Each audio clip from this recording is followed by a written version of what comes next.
โดนพี่น้องโดนรุ่นใส่สำไหนใส่ไง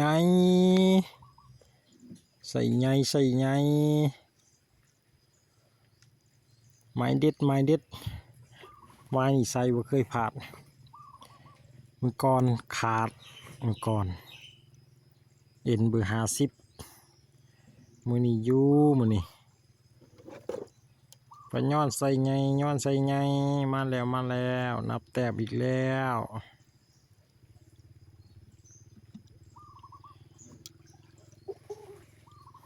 ตรงนี้หักเงียงออกอีกก่อนมันสั่นอันตราย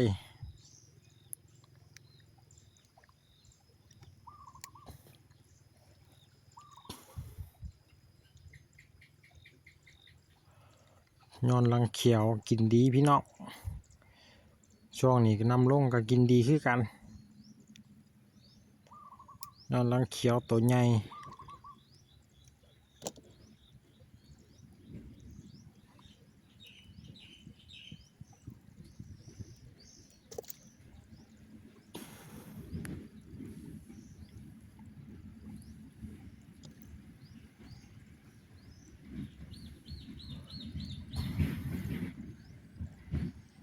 พดกับพดย่างมัน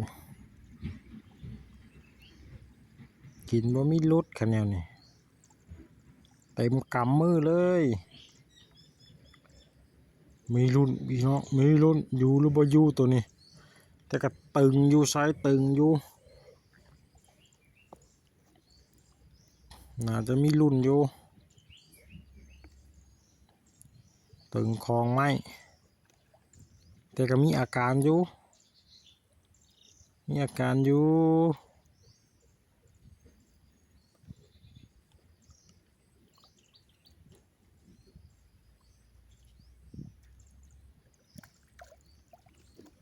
ใส่ค่ะ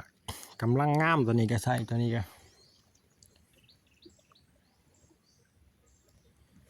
บวกแต้มอีกแล้ว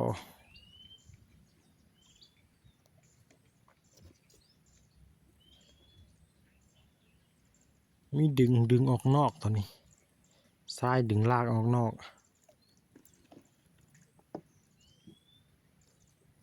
โอ้หนาน้ำเลยตายตัวนี้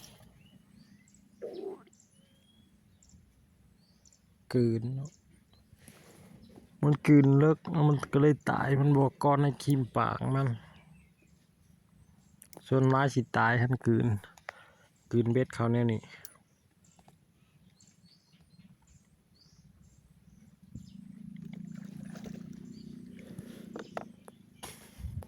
ใส่นี่ก็โอเคกำลังงาม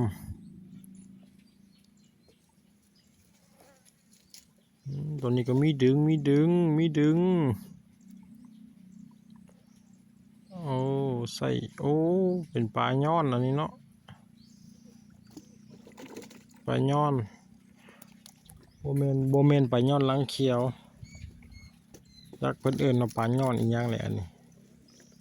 แต่กับปลาย้อนคือกันตอนนี้ก็ปลาย้อนอันนี้สิโตสิบ่ใหญ่เท่าปลาย้อนหลังเขียวแต่เงี้ยงเพิ่นสิบ่แข็งตัวนี้หักง่ายกว่าปลาย้อนหลังเขียวปักแล้วก็สิหักค่าเลยเงี้ยงเพิ่นนี่นะอันตรายคือกัน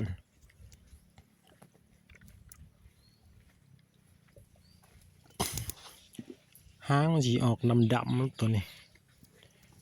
สิออกเป็นสีทองหลังเพิ่น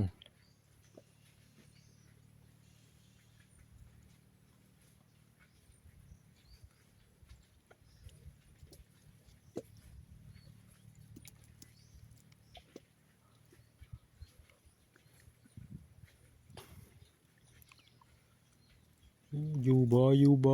ตัวนี้อยู่บ่มีดึงอยู่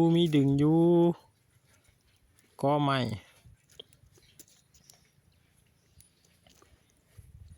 ผูกนี่ก็ดีขนาดผูกนี่ก็มารุ่นใส่สำไหน ใส่ชำไดเอ้ยโอ้ช่วงนี่ช่วงล่างๆนี่โตสิบ่ใหญ่เขตทั้งลุ่มนี่โตสิบ่ใหญ่มีดึงดึง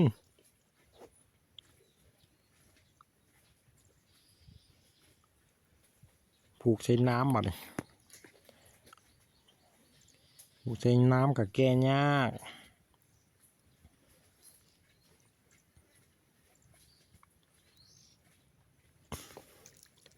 นี่มาอีกแล้ว